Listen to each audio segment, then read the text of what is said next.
Next Kichcha Sudeep ಅವ್ರು ಬಂದ್ರೆ ತೋರಿಸ್ತೀನಿ. ಪ್ರೀತಿಯ ಅಭಿಮಾನಿಗಳಿಗೆ ಈ ಕಿಚ್ಚ ಮಾಡು ನಮಸ್ಕಾರ. ಆಕ್ಚುಲಿ ಹೇಳ್ಬೇಕಂದ್ರೆ ಇರೋ ಒಂದ್ ನಿಮಿಷ. ಆಕ್ಚುಲಿ ಬಿಗ್ ಬಾಸ್ ಅಲ್ಲಿ ನೋಡಿದ್ರ ನಮ್ ಬ್ಯಾಕ್ ಸಿನಿಮಾ ಬರ್ತಾ ಇದೆ. ನಿಮ್ಮೆಲ್ಲ ಪ್ರೋತ್ಸಾಹ ಇರಲಿ ಅಂತ ಕೇಳ್ತಾ ನಿಮ್ಮ ಪ್ರೀತಿಯ ಕಿಚ್ಚನ ಮಾತು. Next challenging star Darshan. ಒಂದ್ ನಿಮಿಷ ಆಯ್ತಾ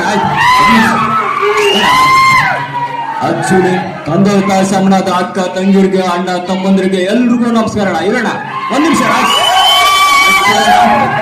ಬಂದ ತುಂಬಾ ಸಂತೋಷ ಆಗುತ್ತಲ್ಲ, ನಿಮ್ಮ ನೋಡಿ ಏನೋ ಒಂಥರ ಸಂತೋಷ ಅಣ್ಣ. ಇರೋಣ ಒಂದ್ ನಿಮಿಷ ಆಯ್ತು. Thank you sir. Next golden star Ganesh ಅವ್ರು ಬಂದ್ರೆ ಹೇಗಿರ್ತಂತ ತೋರಿಸ್ತೀನಿ.